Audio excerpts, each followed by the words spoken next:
I'd like to call the May 26, 2022 Board of Supervisors meeting to order. Let us stand for the pledge.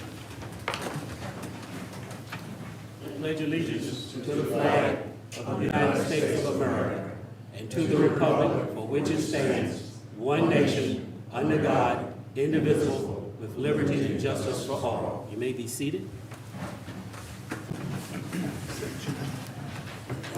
At this particular time, we're going to open up the floor to public input session.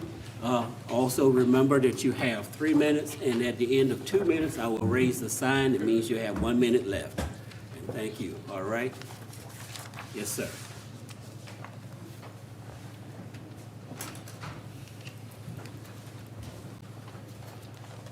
Good evening, Mr. Chairman, members of the board, Attorney Carwell. I'm George Bott, District 1. I had 2 things tonight, one of which was broadband, but after talking to my friend, Dr. Silverman, I got that answered. Second one is on consideration item number 4, which Glenn will speak to later. It concerns an upgrade to this meeting room with audio-visual equipment. Several years ago, I made a suggestion before this room was redone that this podium, or one like it, might have an inexpensive computer there for access for the public. For example, if I brought my thumb drive and I wanted to do my talking trash brief, for example. Or I think you could have Davenport and company in here shortly to advise you on financing. They might want to plug it in, and I wouldn't have to say next slide please to Glenn, or Don wouldn't have to run around and plug somebody's computer in and those kind of things. So, and there's others that might find that very useful, and you might too. That's a good That's my idea. suggestion. Mr. County Administrator, note that, please. Thank you very much. Good night. All right. Thank you. Anyone else? Yes, sir.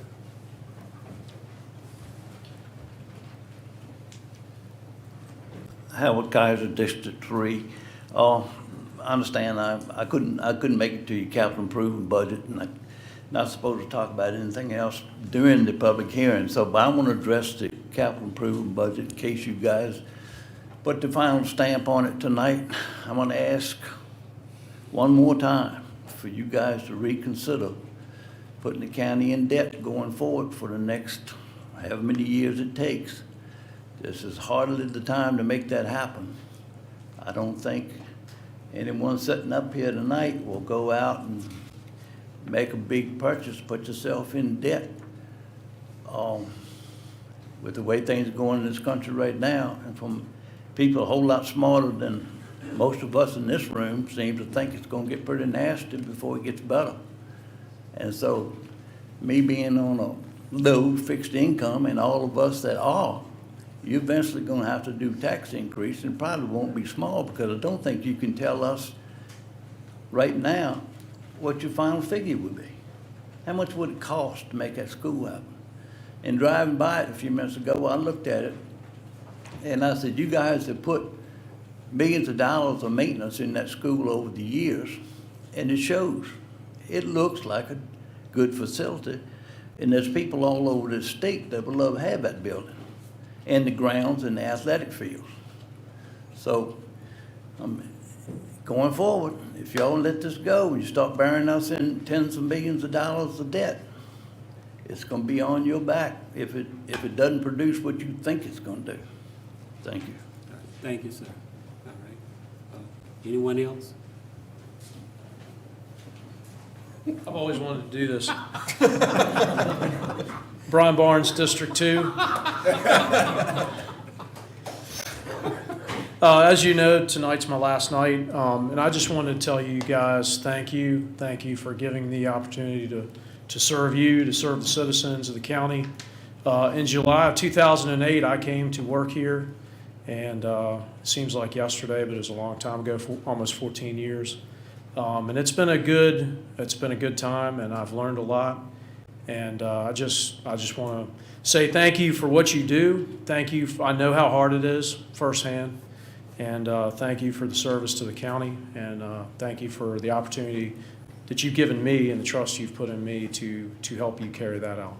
So thank you. Mr. Barnes, I want to say thank you.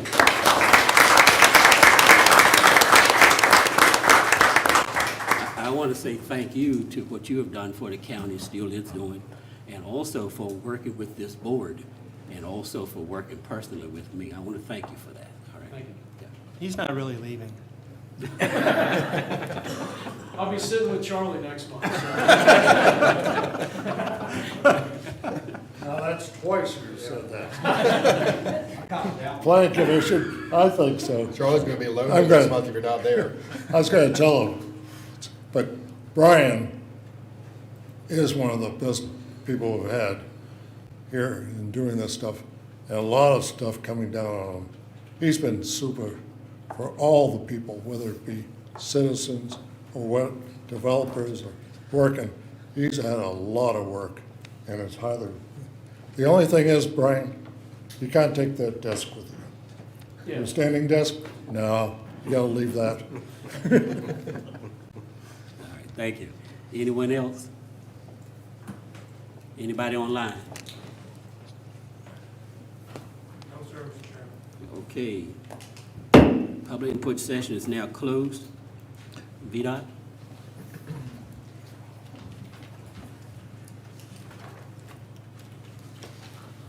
How y'all doing this evening? Good. I think David sent y'all a report. Just to add to that, I think tonight we'll finish up sweeping in Kilmarnock, and if we're able to keep it sweeper next week, I think all we got left is Irvington, and we'll have all the curb and gutter swept. The grass crew started picking up trash on Monday, and I think they started mowing the secondary today up in the Maradica area. I know the primary needs it, but I think secondary needs it a little bit worse, so we decided to, try to get that knocked out first. And with the holiday, they can work on the secondary, where they, normally at 12 o'clock tomorrow, they wouldn't be able to work on the primary, so.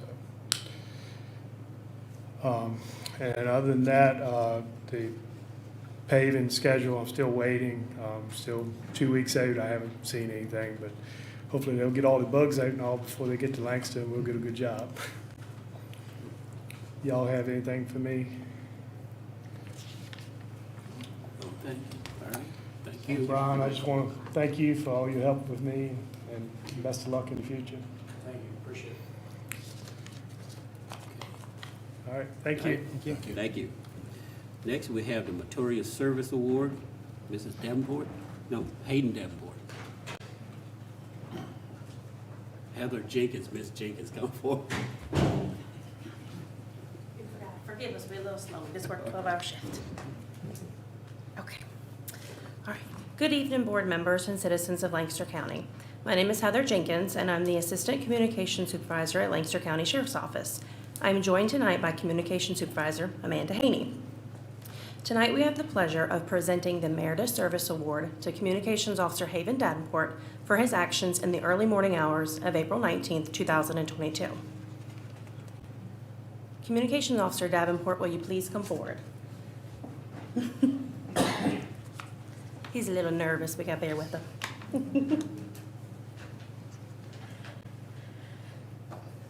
The Meredith Service Award recognizes a communications officer for an act of distinctive gallantry or achievement.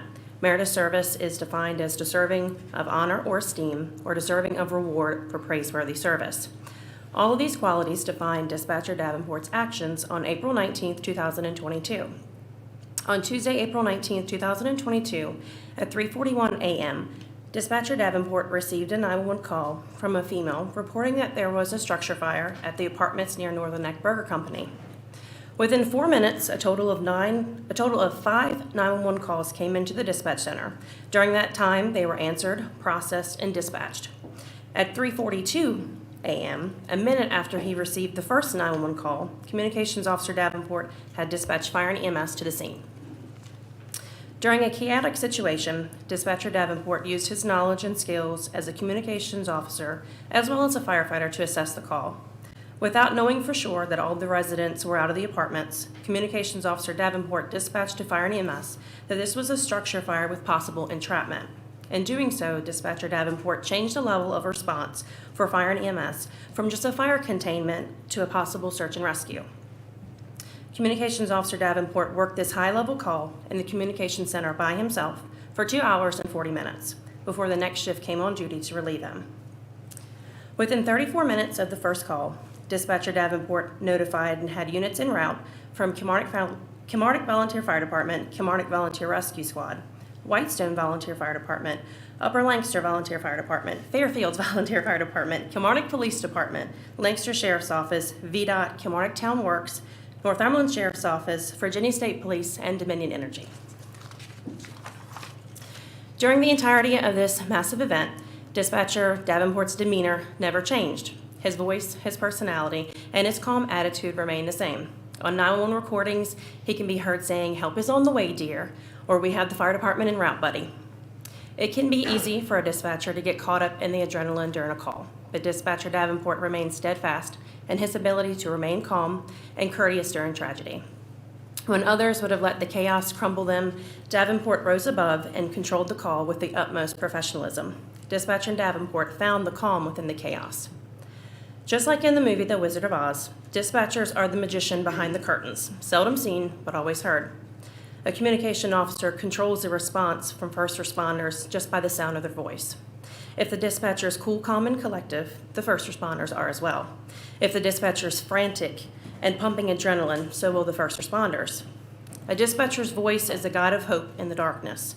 That is exactly what Dispatcher Davenport's voice was to those calling 911 on the morning of April 19th, 2022. Davenport was the Wizard of Oz and performed every task asked of him within seconds so that fire, EMS, and law enforcement could perform their duties to the best of their abilities. Tonight, we honor the very first responder to the tragic April 19th, 2022 fire that devastated Kilmarnock. Communication Officer Davenport, it is my honor to present you with the Meredith Service Award. Communication Supervisor Haney, will you please pen Officer Davenport?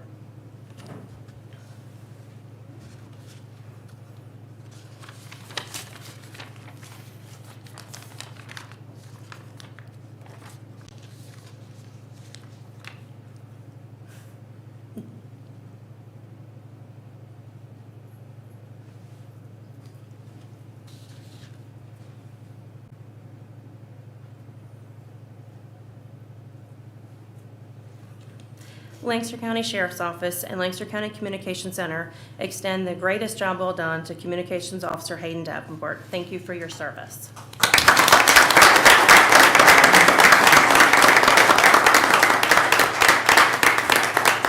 Thank you very much. Yeah. We're going to steal one quick photo.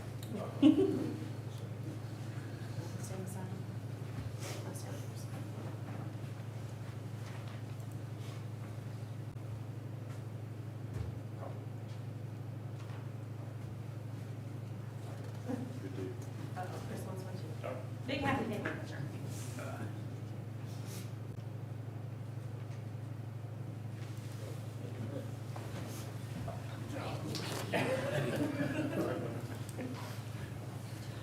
Dr. Silverman? Good evening. Like to talk about and update on here. Both the APB Dominion project they're moving forward, and then the Valley project with Breeze Line is actually moving very quickly. One of the reasons is things got held up in other counties because people were encouraging people to try and make money on giving right-of-ways and things of that nature. So they said, fine, we'll move people here and get the work done here. So the good news is we're beneficiaries of that. So the people on the 314 home project are going to get their service hopefully much earlier. So what I wanted to do, as I mentioned last time, we have 84 homes. So Don, if you could call up the PowerPoint.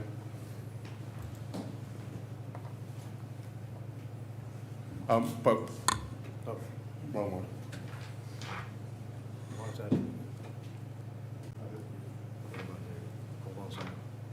Just something. Anyway, what we've been working on, we're trying to figure out a way that all the residents can go ahead, or you, certainly you gentlemen, can look at a page. This is what I wouldn't even call a beta version yet, it's an alpha version, because we're still trying to work on it. But right now, this is what you'll see. You'll see All Points Broadband in green, Breeze Line in yellow. The red is currently not served. Roads are black and they have the names written in them. And then when you get into Kilmarnock, it'll show the town boundaries. One thing I want to emphasize, we have 3,039 unserved residences as far as we know right now. This doesn't include a brand-new home that's not onto the 911 system yet. So there's going to be issues with that. But this is one way the residents, we're hoping, can check and make sure they're being covered, or if they're one of the people, unfortunately, 84 homes, which we're trying to get funding for, to go ahead and cover those homes. So, as I said, anybody in the county can type in their address, but if you're already being covered by Breeze Line, it's going to say no results when you do that search. So, Don, if you maybe type in Cox. Yeah, there you go. You can see, we can call it Cox Farm, and it gets you into that area, which is, I believe that's it right there. And you can see some are going to be Breeze Line, the yellow points along there, and some are going to be All Points, which are green. And this is where the issue comes, where some people are worried that their neighbors are going to get the internet service within the next couple of months from Breeze Line, but it's going to take a year before you're going to get All Points broadband.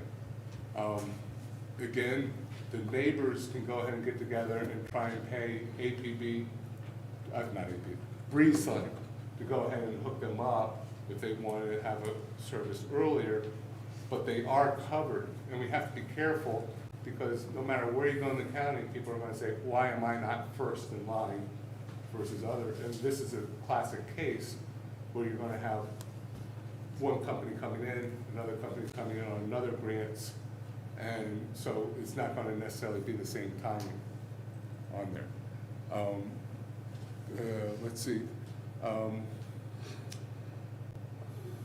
If you can, I'm trying to think of where, if we can scan out and see where some of the unserved homes are.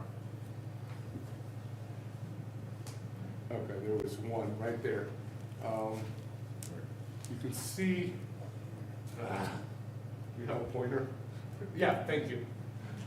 You can see one unserved between what appears to be All Points Broadband Project and the Breeze Line. Turns out there's a creek between those three APB points, okay? So it's not a straight run. So that driveway is well over a mile.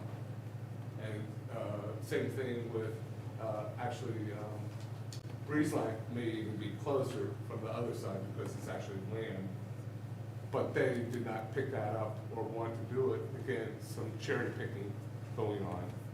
So that's one of the issues with that one. If you can go all the way back out, I just wanted to show another issue that we're running, yeah, out on that peninsula. Fleet Spade Drive, you can see a lot of red dots. That's about 20 dots at the end there. And that got created actually by the Department of Housing, well, DHCD, I forgot what the other two words of that. They, when we were negotiating for VATI grants, they told APB that's being built by Breeze Line. Turns out those 20 homes are in an RDOF area, which Breeze Line said, no, we're not going to go in there because we don't get any money to go in there. So that's why those are there. So we're trying to resolve that. Most of these spots that we can't get covered by one, oh, sorry, yes. Most of these red points, we're trying to get covered by the various entities right by there. You can see a few are clear toward the northern part, are right where All Points Broadband is going to be. We're trying to convince them, don't you want a few more homes, especially since you're running further down the road on either side. But anyway, that would be part of a VATI proposal, which is due roughly in August. So that's one way to get funding. There's some other ways that we will also try and get funding, which would be unencumbered money through various foundations. But the bottom line is, we believe we should get all Lancaster residents, at least with the fiber going past their house. The next step is that we'll work up for the drop, if it's, depending on what it's going to be. If you got a mile drive, you may have to contribute some. Gary, I'm back Sure. on that Cox's Farm Road slide you had up at. There are some houses down there that's the VATI grant didn't cover, right? There was a mix. It's going to be, well, actually, both will be VATI. It's going to be, there's a breeze line VATI that ends at the end of 2022, and they should be finished. Then All Points Broadband also has a VATI grant, which is going to end, they have to be completed by 2023. Well, will that cover all the residents down in the Cox's Farm area? Yes, that's my point. Now, Don has pointed out to me was it in that area, Don? or- Cove Woods Drive right here. That's a whole new development right now. And there's a house at the end of it, is my understanding.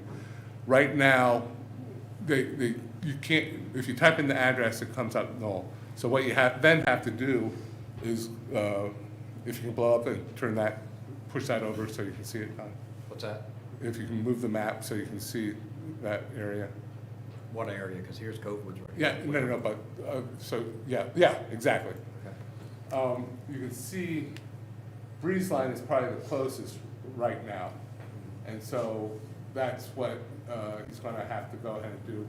I don't know if there's already Breeze Line coax. We have to look at a different map on Nugent Lane. I seem to remember Nugent Lane being covered by Their lane Breeze is Line. now. Okay. So that's what it's going to amount to, and we'll have to do that. But it's a point that new homes are, they're building in areas that just haven't been built in yet, and we're not on the 911 map when we search for unserved. So, okay. But anyway, I wanted you to understand that. And Gary, this will be on the county website at some point, is that correct? Well, the LCBA, I don't know if we'll put a link on the county one. We Glenn? can't. Yeah, so it'll be on the LCBA website as well as the county. But as I said, we have some more work to get this cleaned up. And I also want to make sure everybody understands, this only refers to the 3,000 and, I forgot, 89 or 39 homes that are unserved by definition right now. Because there's roughly somewhere between 5,500 and 6,000 points of which Breeze Line already has in the county. So, but since they won't share that data, it's very hard to be precise. We do have where their lines are in the county, but we don't have which homes are covered and things of that nature right now.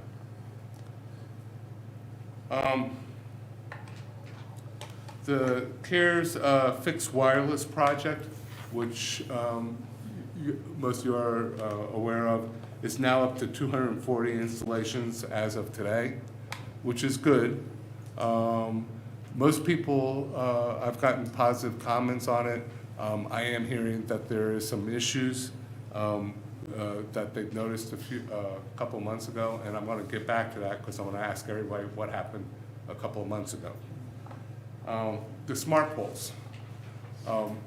It was great. They got installed with the upgrade to fixed wireless versus the 4G LTE technology, which was abysmal for some of the poles. Some of the poles will work great, but for most.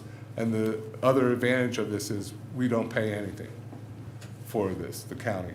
For the 4G LTE, we were paying $100 per pole a month, so roughly $800 for a system that was barely working or not working in many of the areas. So in January, they were all operational and doing well. Matter of fact, It's the best that we've ever had, Thomas Landing running, and people could actually use it. Thomas Landing's in District 1, and that's where you're putting in a fishing wharf too, at the end. Also, Caratoman Baptist Church is another site. Again, it was 3 times as fast as before, which is great. And Nutsville Recycling Center running great. Beulah Baptist Church was incredible. It was running 20 down and 15 up, so incredibly fast speeds for that. Courthouse initially was running at about 30 to 40 symmetrical. So, but that's not too surprised, the tower's right back here. Boys and Girls Club running close to where the courthouse was. And then Kilmarnock parking lot also was running very well. And VQL, or the Y, also was running well. Well, what happened toward the end of February, we were losing performance at the courthouse and the VQL site. And it continued to deteriorate. And eventually it was diagnosed it took a month or so to diagnose it. They believe it's due to the battery pack and the hardware-software issues. In other words, you couldn't see this splash page coming up, and they think there was some Anyway, bottom line is, there's replacements on order, they've been back ordered, and they should be here June 3rd. So hopefully those 2 polls will be coming up. Now, my question to you is, what happens in April around here? We get flowers, and what follows the flowers? Pollen. Huh? Pollen. Lots of pollen too, but then what comes out? The trees, the leaves come out, and that's exactly a problem. So a lot of these polls, we're now down to only 2 that are working well. Beulah Baptist Church is working well, and the VQL, Boys and Girls Club, is not. So the other 6 polls, well, 2 of the polls we understand they need a replacement. The other 4 polls, sites, they had some problems with these, and they need to be recalibrated, which is complicated because they need a 100-foot crane, and they're having problems with the hydraulics. We impressed upon them the urgency to go ahead and get this fixed yesterday as opposed to tomorrow on that. And so that's where that stands right now. I think that's all I have to report. Any questions? I'll try and answer. One thing I just want to thank you for, going there on a weekly basis and checking this. This is sometimes we'll give you a raise. Wow. Does that mean I get 2 water streams? But yeah, thank you. So, anyway. Thank you, Thank Dr. you. Zimmerman. Thank you. Okay, let's move over to a public hearing. Application with special exception to place a single-wide individual home on the property of Mr. Barnes. Yes, sir, Mr. Chairman, thank you. This application for special exception comes from Mr. William Johnson to place a single-wide manufactured home on an R1 parcel. As you guys are well aware, any placement of single-wide residential home in the R1 district requires a special exception from the Board of Supervisors. This process allows anyone who's an adjacent property owner to voice any concerns they may have in that forum in a public hearing before you render such a decision. As I have told several of you, Mr. Johnson actually applied for this back in 2019, and we've been working on this process since then. In the meantime, COVID intervened, he had some health problems, and some other issues came up. So it's really nice that I get to do this right before I leave, because as I took the planning director position, this was one of the first files that was given to me. Mr. Johnson is not here tonight, but generally projects like this are based on any complaint. We have received no complaint. We notified the adjacent property owners who were notified in 2019. A couple of the properties had changed, so we notified the new owners. I've heard no negative feedback, and I have no objections in writing for you tonight, and your staff recommendations for approval. If you have any questions of me, I'd try to answer those for you at this time. All right, no questions. All right, at this time, I open the floor up to any comments you want to make for this hearing. All right, any online? All right. Public hearing closed. I move that we grant this request. All in favor, say aye. Aye. All right, unanimous vote. Okay. Proposed amendments to the Lancaster County zoning ordinance. Mr. Gill? Mr. Chairman, this is for your floodplain ordinance, Article 23. Anytime FEMA revises their flood insurance rate maps and the flood insurance study, you also have to adopt a revised ordinance to keep the eligibility in the National Flood Insurance Program. The last time we did this was in 2014. You may or may not remember at that time, but I sure do. FEMA and DCR of the state will not even look at our ordinance until you all have officially adopted it. In 2014, you all adopted the ordinance. We sent it to DCR and FEMA, and they sent it back and said we wanted a couple of changes. You all adopted it, I think, in July of that year. The maps were supposed to take effect in October, and I never will forget the District 1 supervisor at that time, Butch Jenkins, sitting in that seat right there, asking me, why are you bringing this back 2 months later when we adopted this in July? And the reason is because DCR and FEMA will not look at it until after you all have officially adopted that. And the reason I'm telling you that tonight is you all will hopefully adopt this revised ordinance tonight. We're going to send it to DCR and FEMA. I hope it goes through, but if it doesn't, you may see it again in a month or two. So the bottom line is this proposed ordinance that is before you has the same information in it that our current ordinance does. It's just in a different format. And the reason we did that, we took the state model and we used that this time instead of our old ordinance.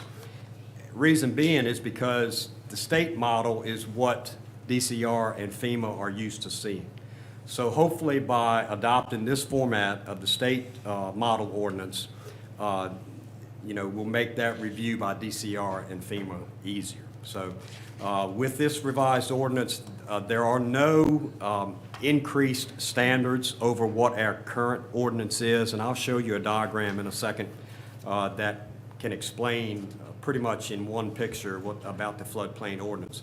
The only difference between this proposed ordinance and the current ordinance that we have is that FEMA now places a size restriction on accessory structures in a flood zone. They have maxed accessory structures at 600 square feet. If you're going to have an accessory structure in a flood zone that exceeds 600 square feet, you're going to have to elevate it and flood-proof it just like you would a residential structure. So, but when you think about it, 600 square feet is 20 by 30. That's a pretty good size structure. So that's FEMA. We can't change that. So that's really the one change to this ordinance. Glenn, if you can give me PC2. This, in a nutshell, will explain the floodplain ordinance. We have Zone X right here, which is out of the floodplain. Seaward of X, we have the A zone, which includes this area.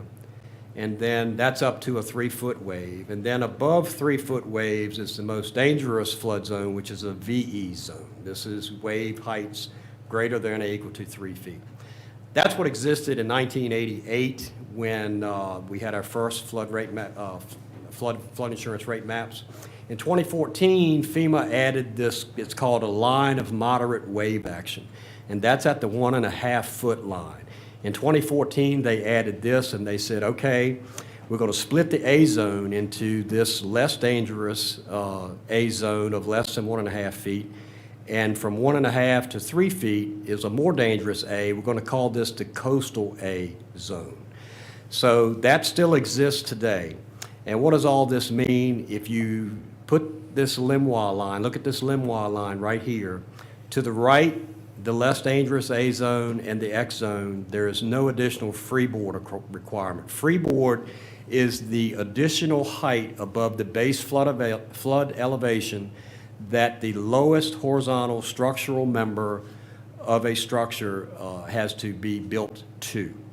So for the less dangerous A and the X zones, there are no additional freeboard requirement. You just have to be above the base flood elevation. And what that means is if you're in an AE5 zone, that means that that lowest horizontal structural member has to be 5 feet above sea level, not 5 feet above grade, but 5 feet above sea level. So if you have a 3-foot grade, you're only looking at that distance above grade of 2 feet. So that's what the freeboard is. Now to the seaward side of that Limois line of moderate wave action, the 1.5-foot wave, back in 2014, FEMA said, well, localities can choose to treat this coastal A zone as a V zone, or they can choose to treat this coastal A as an A zone. In 2014, we chose to treat this coastal A as a VE zone because the building code does the same thing. So from that 1.5-foot line of moderate wave action seaward, we require 18 inches of additional freeboard. So what that means is if you're in that same AE5 zone in a coastal A, you have your lowest horizontal structural member has to be at 5 plus 18 inches, has to be at 6.5 feet above sea level. And that's the same as in the VE zones as well. The VE zones, you have to have flood vents and more flood proofing as opposed to the coastal A. But that's the flood zone, floodplain ordinance in a nutshell. We get credit in the flood insurance program for actually 2 feet of freeboard because they round up. And because we're at 18 inches, we get credit for 2 feet. So we're at the highest level for premium reductions based on that fact. Again, in the revised ordinance, nothing has changed other than that size limit on accessory structures and the new format. No additional restrictions that aren't currently in the current edition of the ordinance. And I'll end it there. If you have any questions, I'll answer it. Okay. Any questions of Mr. Gill before opening it up? All right. Floor is now open to any comments on this. I hear any comments? Any online? No, sir. All right. Floor is now closed. Mr. Chairman, I move that we approve the revised ordinance for the floodplain zone, floodplain overlay district. Okay. You heard the motion. All in favor say aye. Aye. Unanimous vote. Okay. Next is proposed amendments to the Lancaster County zoning ordinance article. Mr. Barnes? Yes, sir. Thank you, Mr. Chairman. This public hearing is to consider possible changes to your C2 zoning district, your ordinance Article 8A.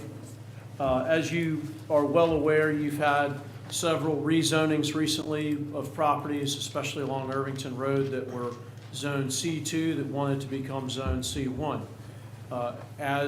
As we got into those rezonings, the Planning Commission and the Board of Supervisors discovered that the main driver behind a lot of those rezonings has had to do with the desire for larger building size, not necessarily outside sales. The Planning Commission decided therefore to possibly address that and to maybe prevent unnecessary rezonings or perhaps even to make it simpler for business owners who just need a bigger building to not have to pursue expensive and costly rezoning, to make a larger building size available in the C2 district with a special exception. So that's what you're looking at tonight in a nutshell, is a simple insertion of a couple of pieces of language that would allow for a larger building size in the C2 district with a special exception. The current limit is 4,000 square feet. As you guys are well aware, our zoning ordinance dates from 1975 circa time period. At that time, 4,000 square feet for a commercial building was probably plenty big for most local businesses. In a more modern time, many C2 business owners have come to us and said, you know, a 4,000 square foot building is just not enough. I need a larger size. The Planning Commission did consider putting a cap on it at 10,000 square feet. Staff recommended maybe just a 10,000 square foot cap. The feeling was, and the reason you have a language that kind of leaves that open-ended is because the Planning Commission felt like if it's a special exception process anyway, let the Board of Supervisors decide what's appropriate for that condition. Some of your C2 lots in the county are a half an acre or less. In that case, a 10,000 square foot building might be too big.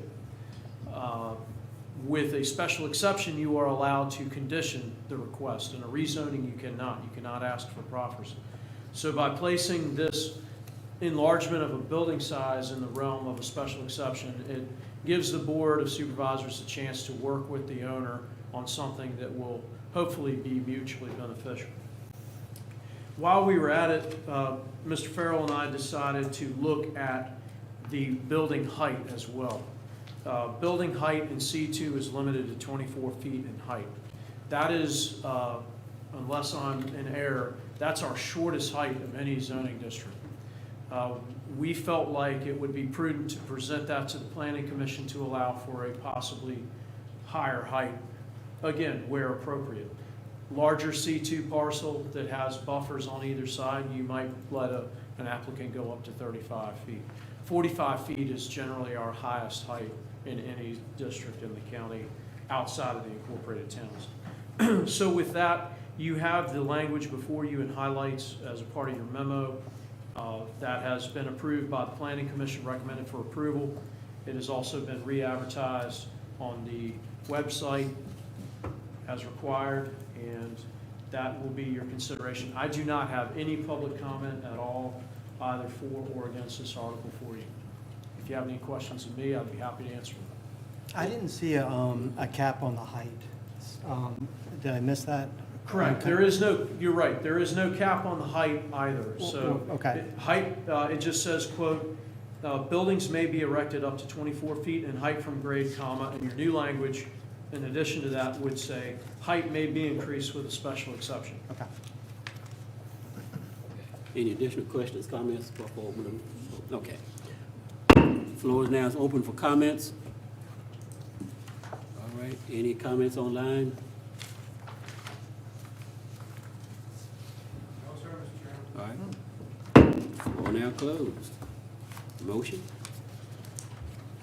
Mr. Chairman, I move that we approve the changes in the C2 commercial to allow for buildings to be expanded and the height to go up higher than 24 feet with a special exception. Okay, you've heard the motion. All in favor say aye. Aye. All opposed, nay. Ayes have it. Okay. Update to Chapter 6 of the Comprehensive Plan. Mr. Barnes? Okay, thank you, Mr. Chairman. Okay, I'm glad to see this back before you again. You heard this item last fall, and you tabled it, and then you decided to send it back to the Planning Commission for a little more work. We had a workshop on this back in the winter before the Planning Commission took this item back up. So it's coming back to you tonight with the Planning Commission having heard it. I just wanted to direct you to, if you have the packet in front of you, page 6-19 is basically where most of what you're looking at tonight is going to be found. The newer language is in red, what is new since you heard this in November. It deals with utility scale solar facilities, an attempt to provide a little bit more guidance on those for the board when they consider special exception requests for utility scale solar. As you can see, when the Planning Commission began to work with that new language in red, they then further changed it with the suggested strikes you see there. You do see that the word scenic is struck in the first red paragraph, and then lower down in the second actually what is technically the third paragraph down the page, you will see that the sentence, in order to protect these important wetland areas, a buffer of 800 feet should surround all tidal and non-tidal wetland areas on utility scale solar sites, has been struck as well.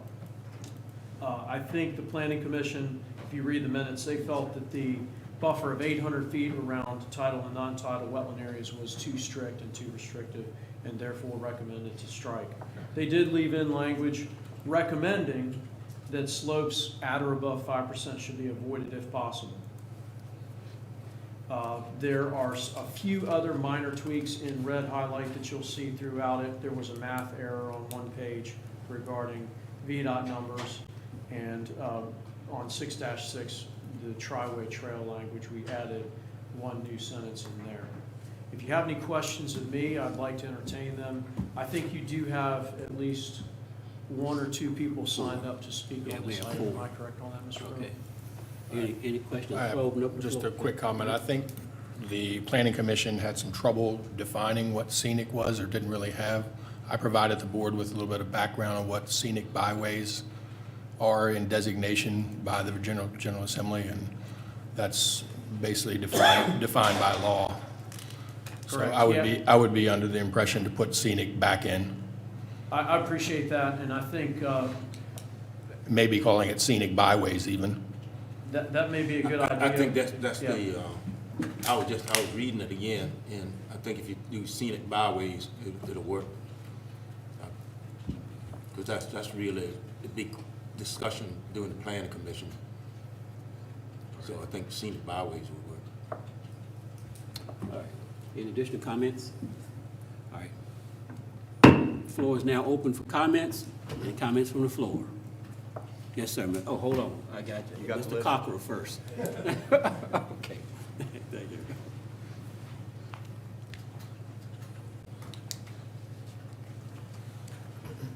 You were elected to protect this county and its people. You were not elected by solar companies and developers from all over the United States and Canada. Protect us from what? Erosion, silt-filled streams, fires, and lawsuits. All of these things have happened in Virginia recently. The solar companies promise their panels can be recycled or safely put in landfills. That has not been proven. The solar companies say the land can go back to farmland. That has not been proven either. But erosion, wetland damage, fires, and lawsuits are proven. They have happened. I urge you to rewrite the comprehensive plan and the ordinances to protect the people of this county and their property as much as possible. Thank you very much. Thank you, Ms. Cockrell. All right. Next is Mrs. Cockrell.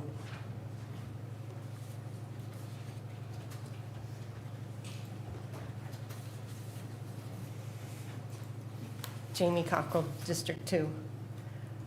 Chesapeake Bay protections have been in place most of my lifetime.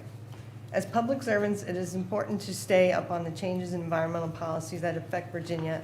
At the COP 26 summit in November 2021, 100 countries committed to halt and reverse forest loss and land degradation by 2030.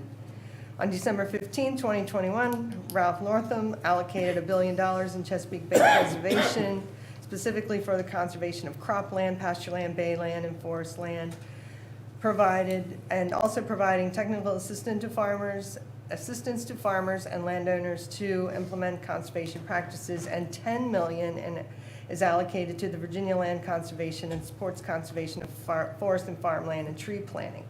Therefore, we should be protecting forests such as what's around McMahon Swamp and Callahan Swamp instead of ripping them down to put in solar. In March, or it was early April, in response to the Essex and Louisa County disasters, Governor Youngkin and the DEQ felt it necessary to protect downstream waterways and properties, and following the EPA guidelines, classified the solar panels as impervious. And this could be an indication of more policy changes that could come down the road, because he's not a solar guy, he's more a fossil fuel guy.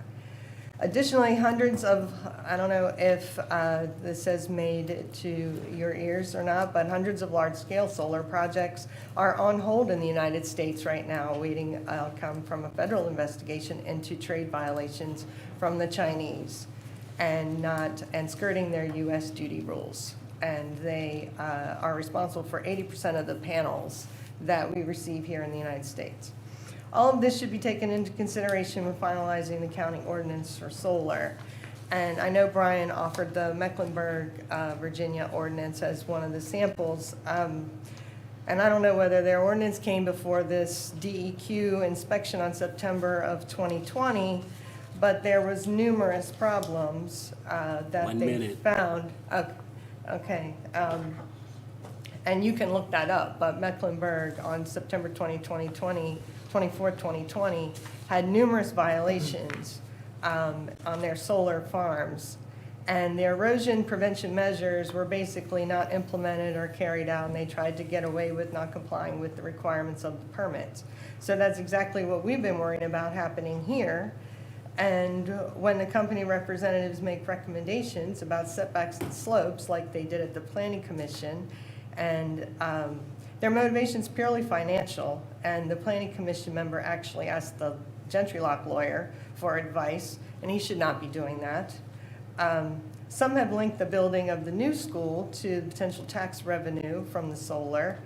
And as a teacher, I have problems with moving the school just as it disenfranchises students in the upper Lancaster area for socioeconomic and race. But just to say, we rebuilt schools in Maryland where we had brand new buildings, and we worked in brand new buildings on the same exact property as our old buildings. Yeah. Thank Just you a very- thought. All right, thank you very much. All right, next is, and I probably mispronounced this, I think it's Ian. Okay, come on, sir. All right, thank you. My name is Ian Ormisher. Okay.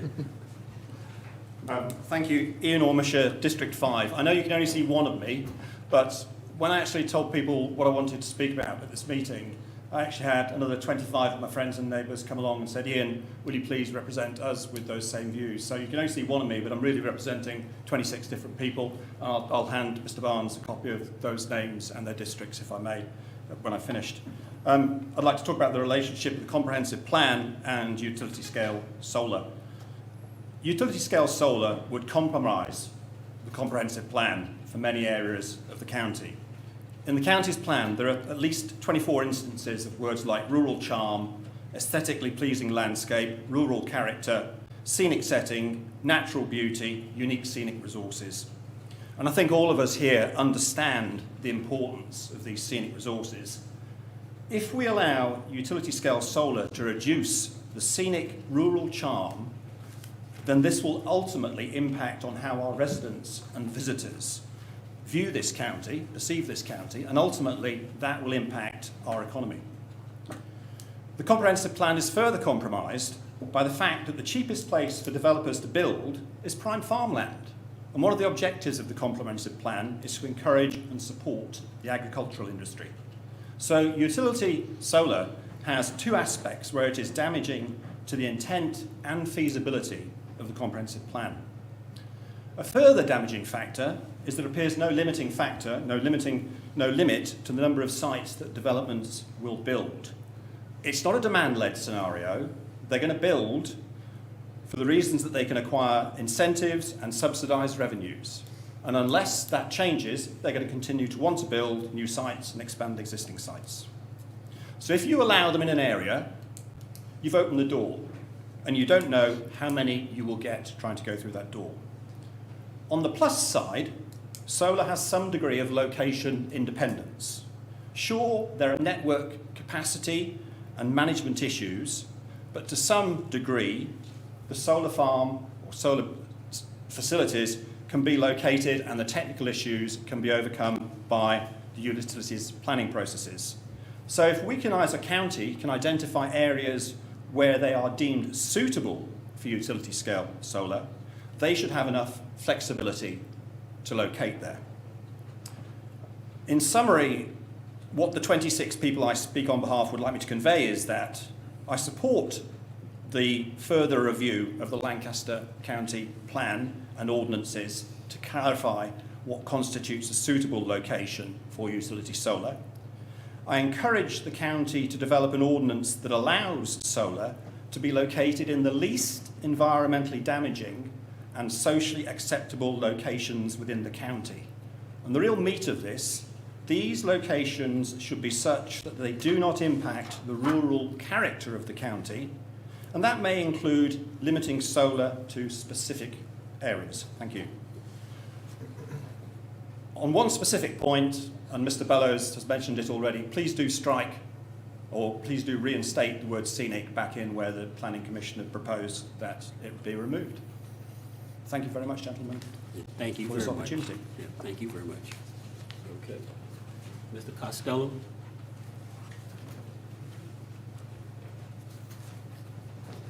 I thought Raleigh was.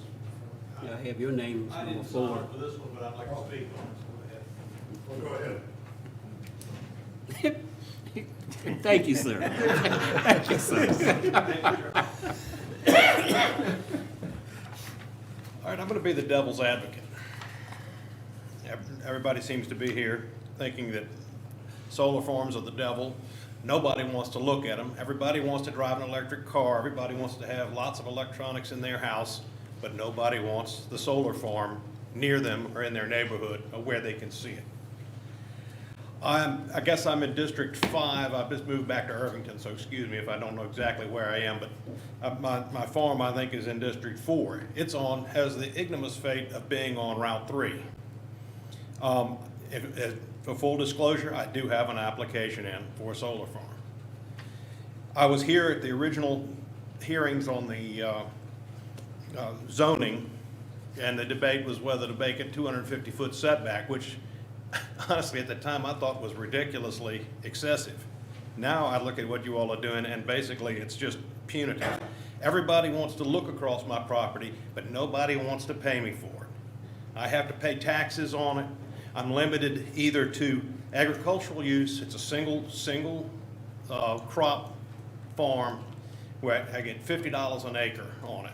Or else, since you all, not you all, but the county in its infinite wisdom in the past decided that it should be in the growth zone of Lancaster County, I get to go to multifamily dwellings, commercial use, strip mall, something like that, and my other alternatives. You're taking away the only option that somebody has to earn income from their property without developing it in a way that actually has impacts on the services that are provided by the county. A solar farm doesn't put kids in school. A solar farm doesn't have to have police around. Maybe it would occasionally, not very often and very rarely, need fire service. But it doesn't impact the county once it's developed and built. There are ways to deal with the construction and keeping the runoff and the other issues in hand. But you all need a tax base to do the schools and things you want to do.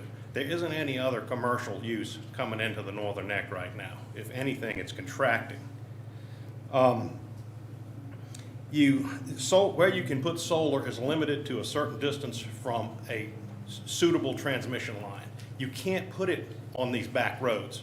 When I was a practicing attorney, I represented 5 or 6 people who were trying to put it in, and the limiting factor was they have to pay to upgrade the transmission line out to the substation. They can only be within a certain radius of the substations, and the transmission line is incredibly expensive to upgrade. So basically, if you try to do that, you're saying we're not going to have solar. So, I would ask you all please to consider, before you change the comprehensive plan with this, to think about the impact of it. Think about the impacts of these setbacks. You want to talk about taking farmland, well, then you put the setbacks in there, you're basically taking the rest of the farmland out towards the road, because nobody's going to want to farm a small area like that. It's just something you've got to consider the issue with. I would love to do a conservation on my farm, conservation easement on my farm, but I don't think I can, because you all put it in the growth area in the comprehensive plan, which even takes that down. So, I feel the direct impact of this. I've got a 9-year-old daughter that I'm going to have to put through college. This would be a great college fund. But everybody else wants to have the view across my farm and basically use my property for free so that they can have a nice view shed. I don't think that solar farms that I've seen, once the buffer grows, they're not objectionable. You don't see them even hardly. You know, it's not like it's making noise, it's making, you know, people talk about pollution, they don't really pollute. The runoff, it's the same land that the same amount of rain's falling on, whether it falls on a panel and then runs on the ground next to it, or whether it falls directly on the ground, it's the same amount of rain. So I think a lot of these arguments are specious ones that are by people who don't want them because they don't want to have to look at them, but at the same time, they don't have to, you know, support the family with land that they own, and they also don't, you know, they want the benefits of electricity, but they don't want to pay the price of having electricity. Okay. So I ask you all please to consider that before you make this decision. All right, thank you, thank you. All right, Mr. Costello?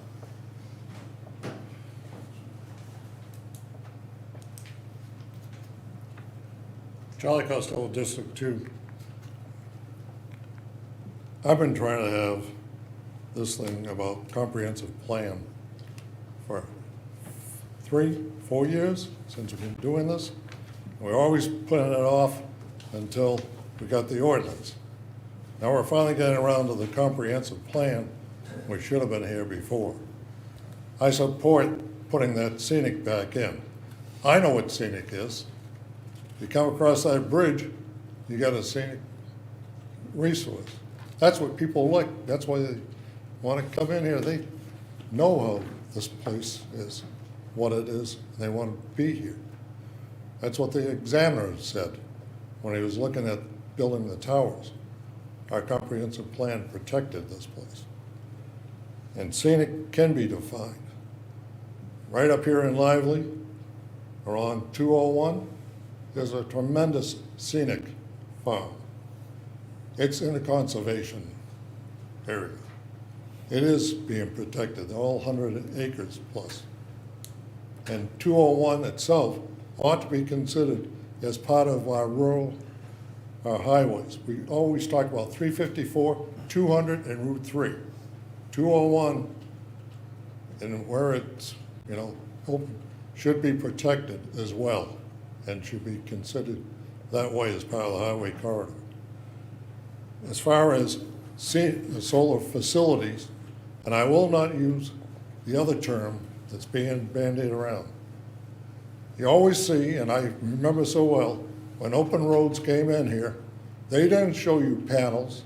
They didn't show how it was protected from it. They showed you what? Their opening thing was all sunflowers. It was a field of beautiful flowers going into the distance. No panels, no nothing. You selling a product. And also the size of the panels were 15 feet. There was another one that was just approved, said they're going to use 10-foot panels.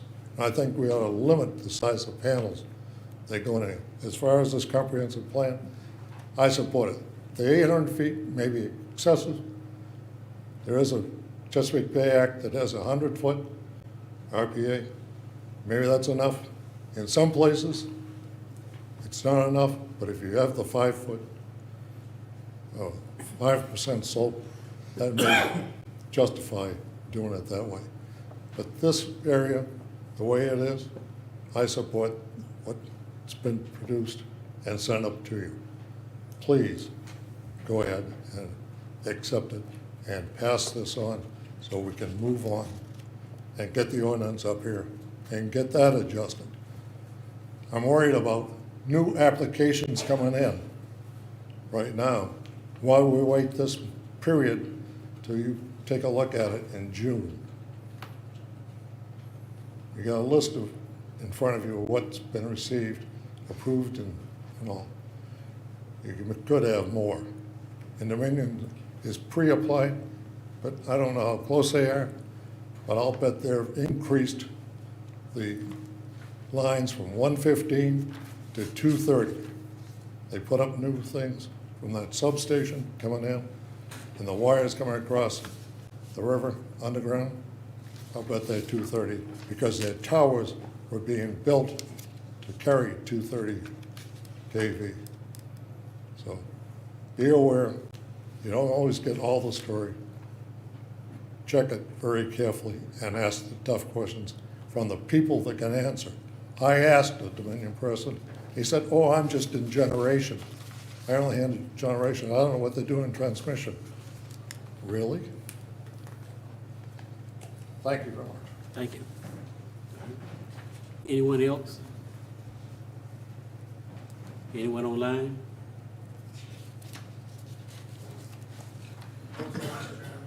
Okay. Floor is now closed. Mr. Chairman, I would move that we adopt Chapter 6, but I would put back in scenic, replace where they struck scenic with scenic byways. Okay, you've heard the motion. All in favor say aye. Aye. That's a unanimous vote. Okay. Now let's move on to the proposed calendar year 22 tax levy ordinance. Mr. Gill? Mr. Chairman, the Code of Virginia requires that the board fix a tax rate for the calendar year no later than the date on which the next fiscal year begins, which is July 1. You can adopt a tax rate lower than advertised, but not one that's higher. The proposed rates are identical to 2021. Glenn, if you can give me PC2, the rates will show up on the screen for the audience. Well, no, they won't. I don't know why that keeps happening, but anyway. Try again, Glenn.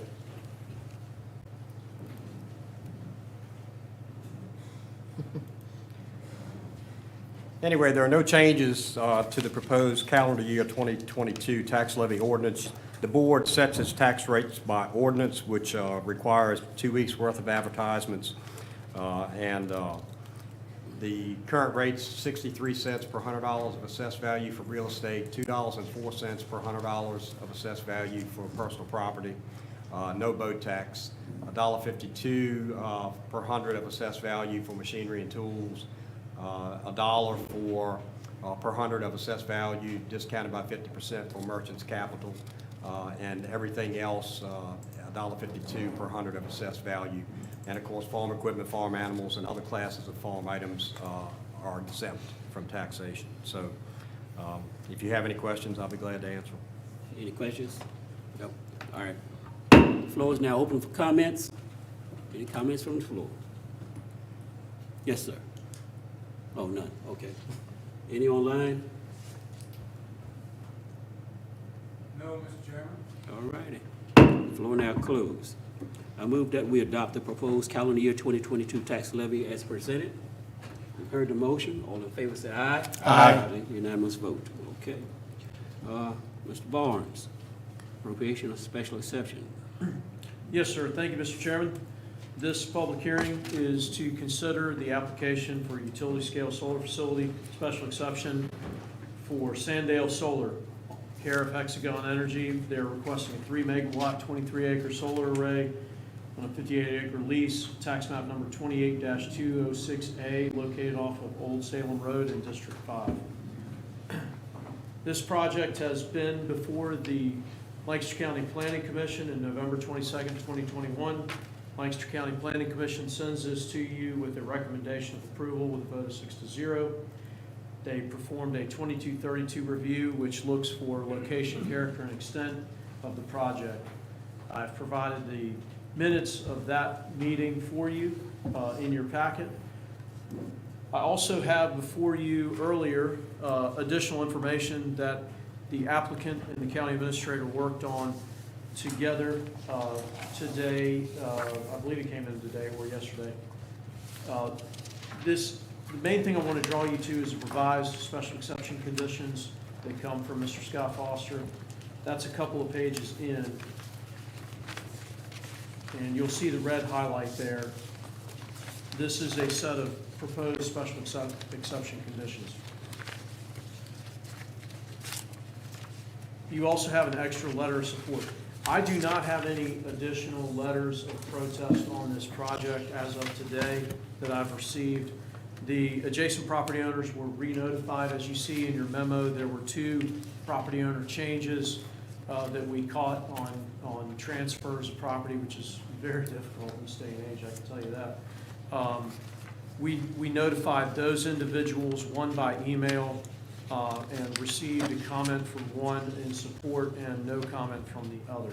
If you have any questions of me, of the process, I'll try to answer them.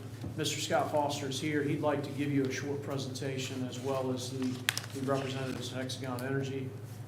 If you have any questions of me, I'll try to answer them before you call them on. Mr. Scott?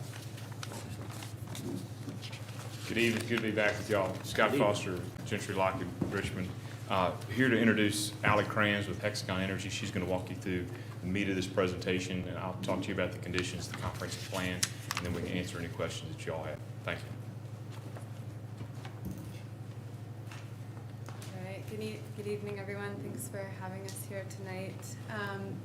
As Scott said, I'm Allie Kranz. I'm one of the developers at Hexagon, and I'd like to talk to you about Sandell Solar. Do I just say next slide? Yeah. Okay, thank you. All right. Hexagon is a Virginia company. We're based in Charlottesville. We're about a team of 20 people, and all but 2 of us are in the Charlottesville office. We focus on working with the communities that we develop projects in. I grew up in Richmond. My dad lived in Callio, so I grew up splitting my time between the Northern Neck and Richmond. So it's something we genuinely care about, is creating projects that consider the neighbors and the local communities, and we really hope that we've done that here with this project. Next slide. The reason for this project is the Virginia Clean Economy Act, passed in 2020, that sets us on a path for 100% renewable energy by 2050. And Dominion has a goal of purchasing projects of up to 3 megawatts. And this project, Sandell Solar, is a 3 megawatt project. These small scale projects have benefits to the community in that they're a relatively small footprint in terms of the benefit that it can provide. It provides investment to the local community, tax revenue, and options for landowners to create more revenue out of their land. Next slide. This specific project's on a 58-acre parcel. Only 18.5 acres will be within the fence line, so there's about 40 acres remaining for agricultural use. It's off of Old Salem Road, and the access will be off of Old Salem Road, and it's east of Irvington Drive on obviously agricultural land, and is currently farmed with soybeans. So about $5 million in capital investment from this project, a little over $1 million in direct spending with the local economy. That comes in the form of construction materials, commercial purchases, etc. 20 new jobs will be created during construction, and about 1 to 2 full-time equivalent jobs during the lifetime of the project. Those jobs are, it could be the people maintaining the ground, someone maintaining the pollinator species that will be planted under the panels. So very likely that those positions will be filled by someone local. And it also, that number is actually, hasn't been updated. It's actually 13 times the current revenue of the current use that this project will provide to the county, and will power about over 260 homes with clean energy. And as has been stated by this gentleman here, there is no increased demand on schools, the fire, roads, etc. We'll get to a better picture of the project on the next slide, but as you can see, 18.5 acres, only 6 acres are actually under the solar panels, but the fence line encompasses 18.5 acres, which is just 0.02% of the land in Lancaster and about 0.1% of the farmland in Lancaster.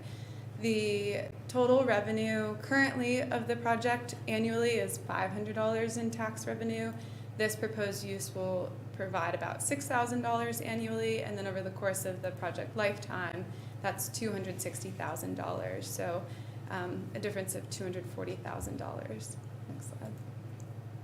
So here's a better picture of the site. You can see it's 265 feet from Old Salem Road, 1,300 feet from Route 200, over 900 feet from the western boundary. The southern boundary, 50 feet, that's owned by the same landowner, but we still have a 50-foot setback, and then 100 feet from the eastern boundary. Next slide.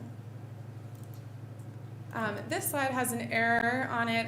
Where the house is located was picked up by our GIS as being a house, but it's actually the pump station for Westminster Canterbury. So apologies for that. The closest house is actually across the street, across Old Salem Road, and it's 500 feet from this fence line. And then the closest wetland is that wetland to the south of the project area, and that's about 300 feet away.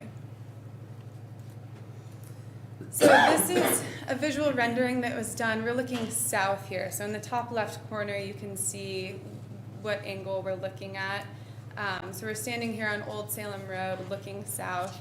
This rendering was done taking into account exactly where that vegetative buffer will be planted. And so this is a pretty accurate depiction of what you will see once the trees have matured.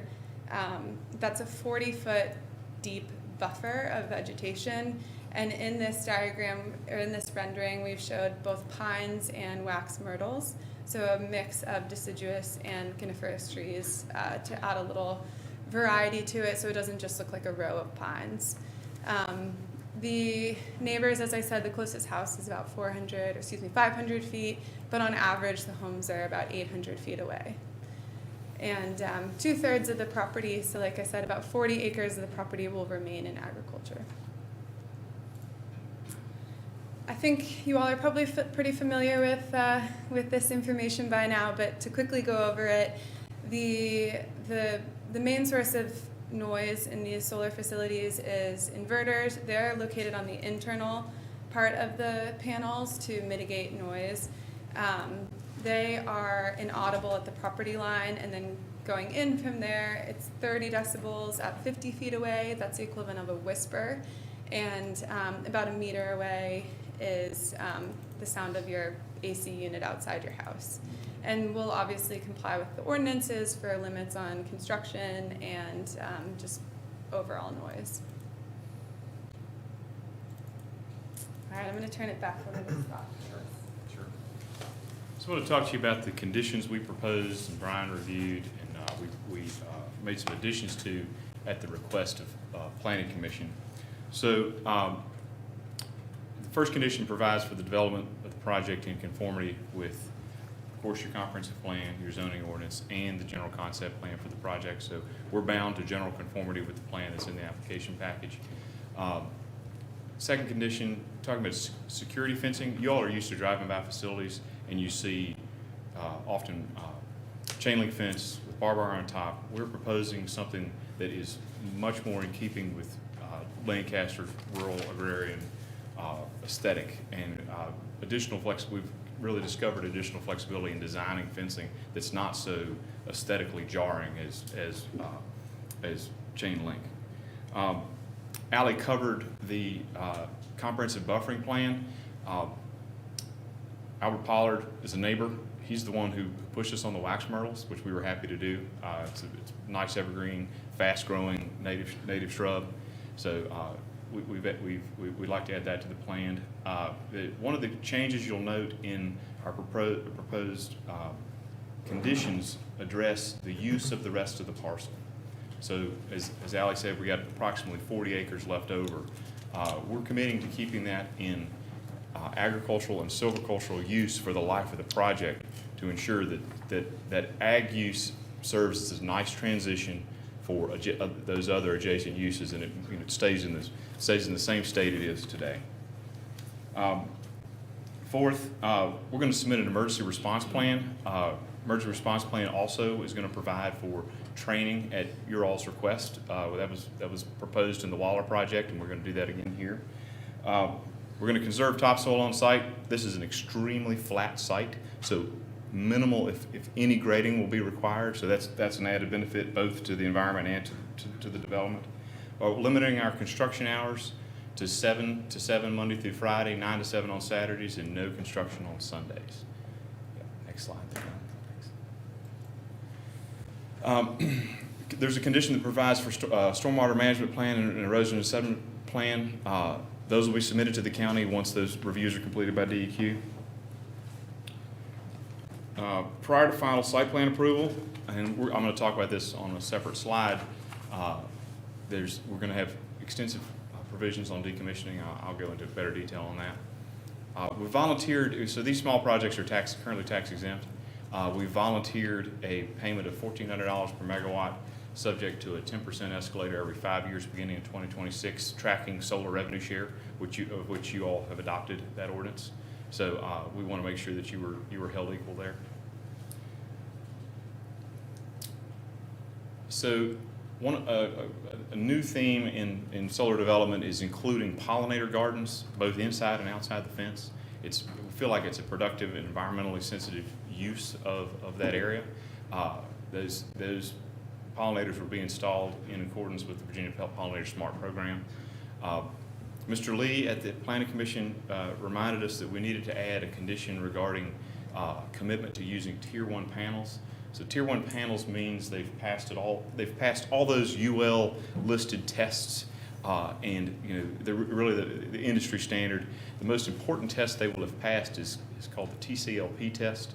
That's where they take the panels and grind them up and run all sorts of stuff through them and try to get the components of the panels to leach out. They have to not leach in order to pass that test, so that's important. We've also added a provision on disposal. Those mirror exactly what's in the Waller conditions on those two matters. And I'll talk about decommissioning on our next slide here. So a question we get on every solar development is, what about decommissioning? What are you going to do? So in the CUP, in the special exception conditions, we provide for, at final site plan, submitting a decommissioning plan that details exactly how we will remove this project. It's also required by your ordinance. We are required by state statute to post a security for the estimated value of decommissioning. That security has to be updated by statute every 5 years. So an engineer like Kimberly Horn or Timmons will come in and take a look at at the project, the current cost of doing business, current recycling cost, and say, hey, this is what our estimate is of the cost to decommission this project, and the security we've posted with you will be updated to match that number every 5 years. It's a way we keep up with the changes of costs in the world, inflation, et cetera. And Hexagon, and Ally is going to mention this, but Hexagon plans to keep this project, but in the event that they were to sell it down the road, the decommissioning surety, that obligation passes on to the subsequent purchaser. So, and next slide there. Talking about your comprehensive plan compliance, the Planning Commission opined on this and found it to be in compliance with the comp plan. I wanted to talk a little bit about the area, and then I want to cover your comprehensive plan the chapter 6 that you just adopted. This area is located within a planned growth area, so it's an area that you all have already identified as an area that is where investments in new and improved public infrastructure should first be directed. So we're in that zone. Character of the Planning Commission, as Brian pointed out, evaluated the location, character, and extent of the project. This project's got great setbacks, particularly as it relates to Route 200. We're talking about 1,300 feet from Route 200. You've got a lot of existing natural vegetation on that property line between the subject property and those properties that front on 200. Nature of the use, solar, if it's well buffered and well sited, is a great neighbor. It's impossible to offend, it doesn't produce off-site noise, and once it's built, it produces almost no traffic. So we're really proud of that. And as to the extent of this project, as Ally pointed out, we're only using a portion of the project. It's about a 2-to-1 ratio of area that will remain in ag to area that will be in solar.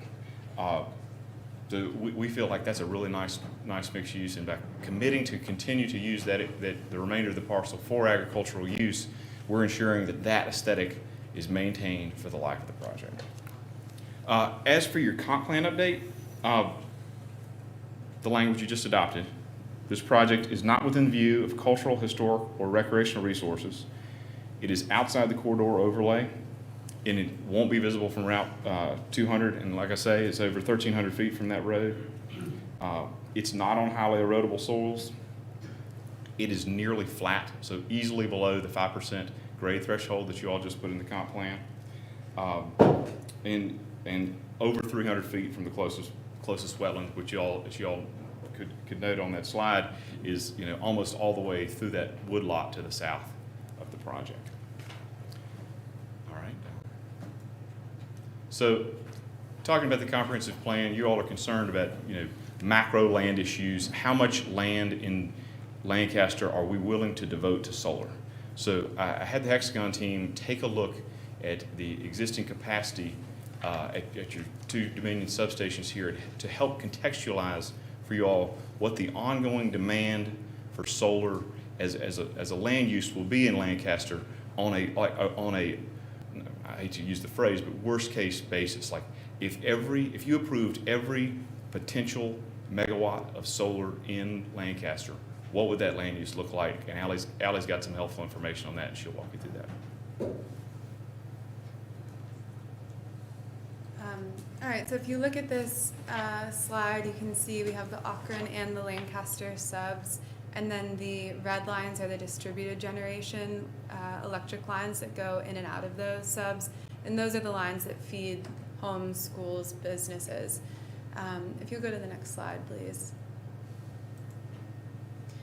So you're seeing a lot of permits for solar because Lancaster honestly is a great place due to the capacity on your substations, the relative flat land that you have. And so you will most likely see more applications come in behind us. We hope that we can show that this project is well sited with the dense vegetative buffers on two sides in addition to the vegetative buffers that we will plant. As Scott said, the figure up here, 600 acres of land could be developed into solar. That's worst case scenario, assuming 1 megawatt on 10 acres. If you look at what we have 3 megawatts on 18.5 acres. So that's a very conservative estimate of 10 acres per megawatt. And like he said, that's worst case scenario. If you were to approve every single project that comes in behind us, that's the available capacity you have on your substations until they're tapped out and nothing else can go in. You can go to the next slide, please.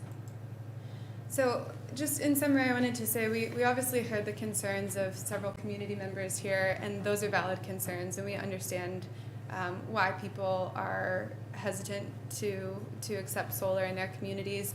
We're not going to pretend like solar is the greatest thing of all time and there are no downsides to it. There are going to be downsides with any land use.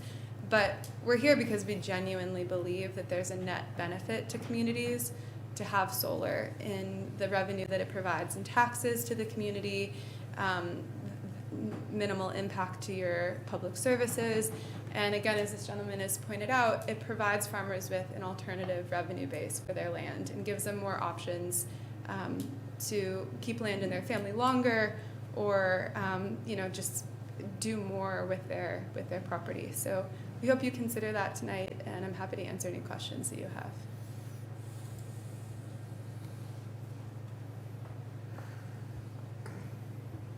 Any questions? I don't have any. No questions. All right. Okay. All right. Okay, at this particular time, the floor is now open for public comments. I have number 1, Ian. Just be on this one.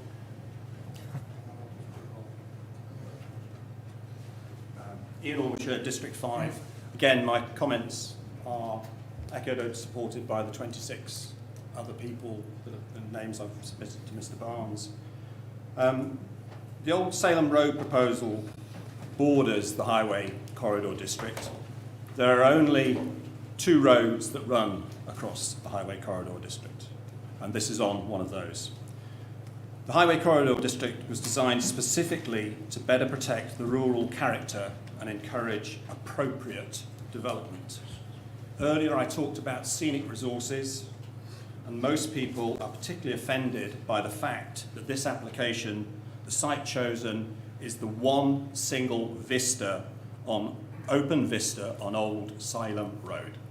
It's surrounded by trees. Everywhere else you don't see much. You get to that corner, you have one open vista, and they're proposing to build there. And what is it? It's an active piece of farmland. So the two hits I talked about against the comprehensive plan, they've achieved both of those in one simple approach. Why have they gone there when there are numerous other locations around that area that could be built without any impact on the viewshed at all? There is land there that is down for forestry, and clearly there's a debate there, but stuff could be placed back off the road that would never be seen, that could use land of less value than that they've chosen. Is it in keeping with the character of that area? I find that hard to believe. I drove along there this afternoon just to make sure I wasn't going silly, and I think it will stand out like a sore thumb. It has residential houses, it has RWC, it has forestry. I don't think a solar farm is in keeping with the character of the area. And I'm afraid I find it rather difficult to agree with the Planning Commission's conclusion that this application is substantially in agreement with the comprehensive plan. I think it's a complex area because we have got the planned growth area and that falls within.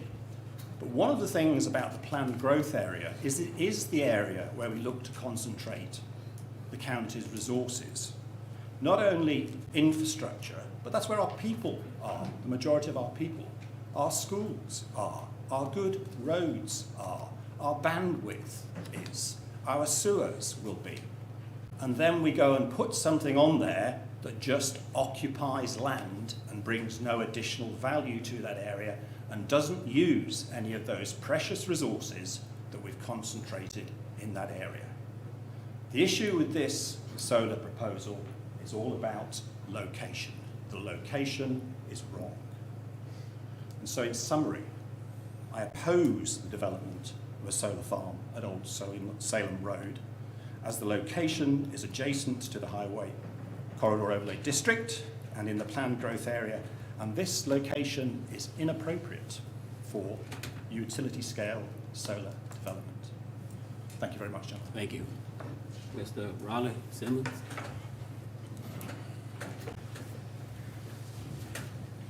Thank you all for putting up with the same cast of characters all over again. You know, we've heard the same arguments again. We don't like the way these people want to use their land. It ought to look better.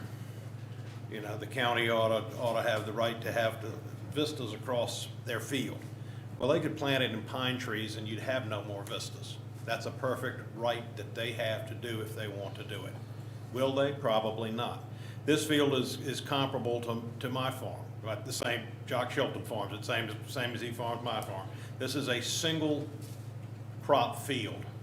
It's not viable to put in a winter crop on these fields because of the structure of the fields and the way the soils are. But, you know, again, everybody wants to have the benefits of electricity, but nobody wants to put up with having it near them. This is buffered, it's off 200, it's off Route 3. You can't, as I said, you can't put these up the side roads where everybody says, oh, well, there are other areas you can put them in. You can't do it because of the infrastructure issue. The transmission lines, you can only put it within a certain distance of the transmission lines before it becomes cost prohibitive to do it. So if you just don't want it at all in the county, you know, step up and say, we don't want it at all in the county. But if you're gonna take the main roads out of the equation, where the major transmission lines are, except for the backbone line up the county, then you're basically saying, we're not gonna have it because it can't be put somewhere else feasibly. So, you know, I think you've heard most of the issues before, and I'm not gonna beat the same dead horse, but I think you all know where I stand on it, and I hope you all will consider this project favorably. All right, thank you. George Bott? Am I speaking loud enough tonight? Oh, okay, thanks. What did you say? Good evening again, George Bott, District 1. Hexagon gave you an idea of how much maximum land usage there could be covered, I believe. But they left out that there are 2 substations on River Road, which belong to the Northern Neck Electric Co-op, even though Brad Hicks, the CEO, said currently they don't plan on adding solar to their distribution lines, but that doesn't mean they won't in the future. So I just wanted to point that out. All right, thank you. All right, Mr. Costello?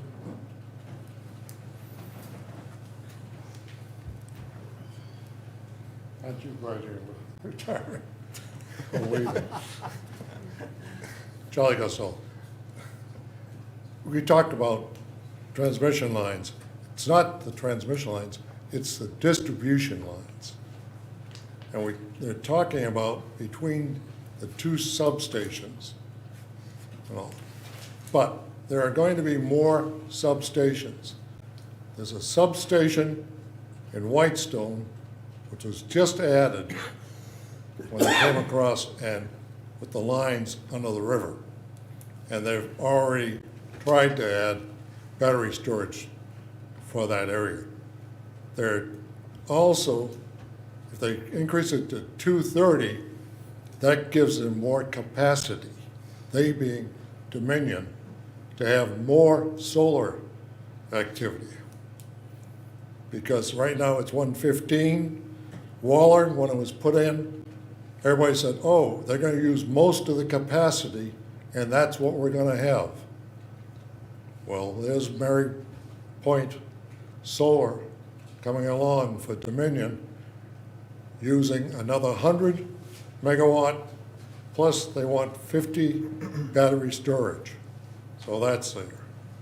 So let's be sure that we understand what they're having and get the full story of what the future lies here and not just what exists now. George was right. We talk about one main line, all down River Road has to be considered when you're thinking about it too. And that's already what, that's not 115, I don't think. It's less than that. But anyway, my questions to them, and it's nothing you can answer, is are the panels 15 feet high or 10 feet? I like to see the 10 feet because I think it's better and it also reduces the thing if they're going to do it. Because I understand that you can get the same power out of it now. The other thing is,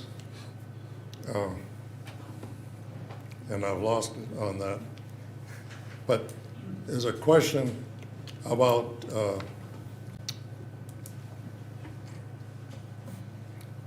I'm sorry, I'll add it later. But this is not to be looked at strictly in one particular area. You've got to consider all the others that are going to come along behind it. And I know you're going to look at it one time, but it's a bigger consideration because this is precedent. This is more precedent. It makes it more difficult to stop something in the future. Thank you very much. Yes, sir.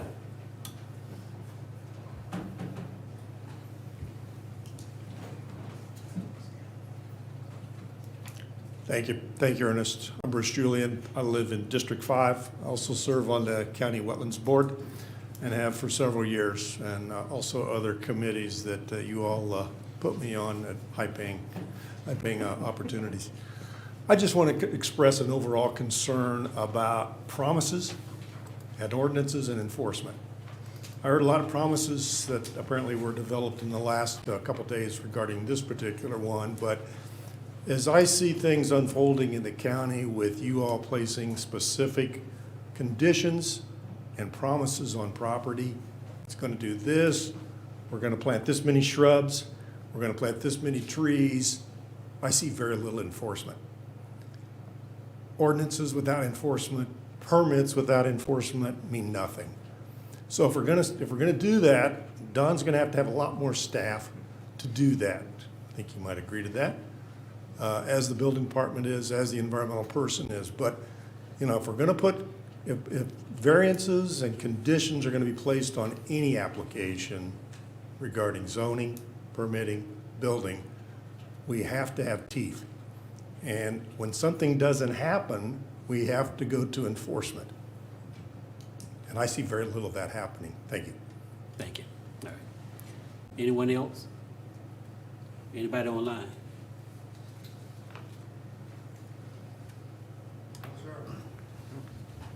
Okay, the floor is now closed to comments. I want to, any other questions or comments? I have a quick question about the farming part of this property. So we're looking at 58 acres, 18 will be used for the solar project. So that leaves, I don't know, 40, but a little bit less than 40 acres. Is that enough farmland to make it worthwhile? Are we certain that a farmer will continue to use this? I would think so. The narrow area along Old Salem Road. This right here? Would be more limited, I would think, than the other. That's just my overall quick looking at it as far as that. But yeah, I mean, the average, unfortunately, we're in an area where average field size is not that large when you look at it on an average field basis. So that's still a substantially sized field to farm, I will say that.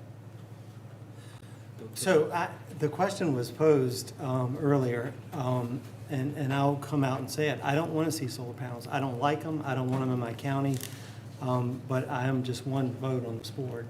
But if there was ever a proposal that I like the fact that we're keeping keeping agriculture on the property. Gentlemen, if y'all don't mind, I'm going to do something a little bit unusual, and I have a reason for doing that. Tonight, if you had to vote tonight, would you support this or not support it? Let's start. Mr. Geezer? Don't think I could support it. Mr. Smith? No. Okay, I support it. I don't think it meets the new current setbacks, and the planning commission just approved that 5-0, so I can't support this project. Ain't no need asking you. We know okay, that's it. All right. So I would make this motion that we table this request until we get our new ordinance and the things in place, and about the comprehensive plan and all of that in place, and then we come back and then consider this. All right? Would this project even be feasible under the new setbacks? Well, you all haven't adopted them yet, so Right. I can't answer that question. Right. Thanks. Things could change or may not change. The planning commission's recommendation is not exactly specific. They suggested a range of options for the board to consider when you'll see it next month at your public hearing. So I don't know what you all may adopt as exact numbers. So would that project be feasible after the ordinance is revised? Possibly, possibly not. I don't know right now. All right, so you've heard the motion. Any questions, comments? All right, ready to vote. All in favor said of the motion I just put about tabling, all in favor say aye. Aye. Unanimous, okay, it's tabled. All right, so, okay. Let's move to consensus docket. I move for approval of the consensus docket. Okay, you've heard the motion. All in favor say aye. Aye. All right, unanimous vote there. All right, let's go to the consideration docket. Mr. Chairman, I move that we approve the invoices for the month of May for the total amount of $484,514.41. Total payroll, $332,554.78, for a grand total of $817,069.19, of which ARPA funding included $57.74. Okay, you've heard the motion. All in favor say aye. Aye. Okay, motion carries. Okay, now let's move down to resolution of adoption for the fiscal year 23 general funds. Mr. Gill? Mr. Chairman, you conducted your required public hearing on the proposed FY23 budget at your regular April 28th Board of Supervisors meeting, and you have waited more than the required 7 days before considering action on the proposed budget. That proposed budget was a result of 5 work sessions that the Board of Supervisors conducted. What you have tonight before you is a resolution of adoption. I'm not going to go through it line by line, but it's a total budget of $38,214,336. Of that, $19,252,261 is school money in lump sum appropriation that you all previously approved and adopted. Outside of that $38 million, you've also advertised and held a public hearing on the capital improvement budget, and the capital improvement budget portion for FY23 is $13,093,329. And the capital improvement budget does include 3 years' worth of expenditures for a proposed new middle school, high school complex that is capped at $60 million. You heard a speaker tonight ask if there was a cap on it, and there is a cap at $60 million on that project. So I'll be glad to answer any other questions that you may have. Questions, gentlemen? Comments? All right, if not, I move that we adopt the proposed resolution for fiscal year 23 county general funds and the capital improvement budget. You heard the motion. All in favor said aye. Aye. Unanimous vote. All right, we're moving on to the resolution of adoption of the county general fund. Did I just do that? Yeah, resolution of appropriations. All right, Mr. Gill? Yes, sir, Mr. Chairman. Now that you've adopted the budget, you have to pass a resolution of appropriation for those funds. Again, I'm not going to go through it all, but the resolution of appropriation does have some paragraphs that give us some safeguards in case estimated revenues are not realized. Paragraph 2 states that said appropriation shall be deemed to be payable in such proportion as the sum of all realized revenue. And paragraph 5 authorizes the county administrator to establish purchasing policies and procedures to assure that expenditures are made within the appropriations defined. So there are some safeguards within the resolution of appropriation. As far as capital improvement budgets go, capital improvement expenditures go, all of those are directed to me, and then I forward them on for payment after review. I'll be glad to answer any questions, but that is your resolution of appropriation for the FY23 budget. I move that we approve the resolution for appropriation for the FY23 budget. Okay, county budget. Okay, all in favor say aye. Aye. Unanimous vote. All right. Mr. Rowe. American Rescue Plan Act. Funding request. Mr. Chairman and members of the Board of Supervisors, you have in your agenda book an estimate from Advanced Media Solutions, which is the company that put in the cameras and the microphones and all the audio, video, hardware and software in this room a little over a year ago, to add some what I believe are much needed improvements to the existing system. Three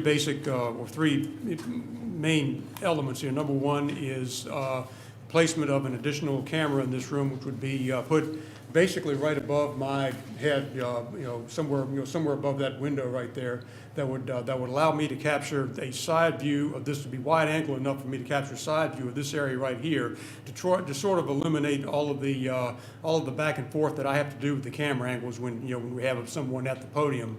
Especially when the conversation is kind of going back and forth, kind of hot and heavy, and it's really kind of hard to keep up with the action there. It would be much better for me to have one camera over there that would capture the whole thing from the side. It would be much easier on that.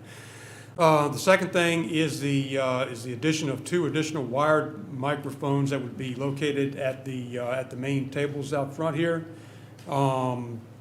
We have been using these cordless microphones for quite a while now, and now that some of the social distancing protocols are being lessened or eliminated or whatever, we now have 2 people at these tables more often than not, or at least one of the tables anyway, and we feel like we get a little bit better performance from the wired microphones with the 18-inch goosenecks as opposed to the cordless microphones. Not that we're not going to use those anymore. We quite often have meetings where we have temporary tables out here that, where we would still use those those old cordless microphones. The third element to the to this estimate is to do some additional cabling in the room that would make some of these video inputs that that you have in these pop-up boxes at the tables, and also back there where you all are, make them hot more or less, where you could plug a laptop or another device into the projection system. And the rest of the estimate is the wiring or the cabling and the connectors and the upgrades to the hardware and the back-end hardware and software that would accommodate these additional audio and video inputs. And we ask that you authorize us to utilize the ARPA funds to make this happen. I've got one quick question. What would it be to incorporate Mr. Bott's suggestion of putting a computer up there? The cabling is part of it. Yeah, that's right. The cabling is part of it to reach these boxes in the floor.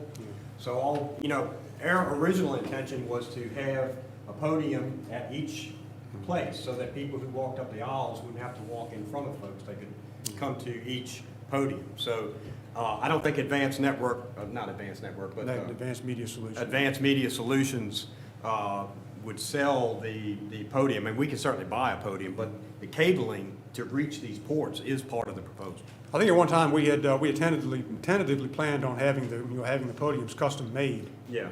And we could certainly make them. We could certainly make them or buy them large enough to accommodate a laptop like what Mr. Bott was suggesting. Yeah, but the cabling will reach these outlets in the floor for those podiums. So what are we looking at, a HDMI cord that the individual will bring their computer in and just hook up to it? Okay. Yeah. All right. Any additional questions, comments?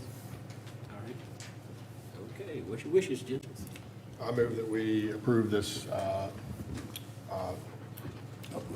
upgrade to the camera system and meeting room.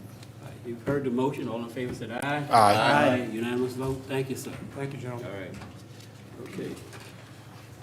Board reports. Mr. Chairman, I have an appointment. Okay.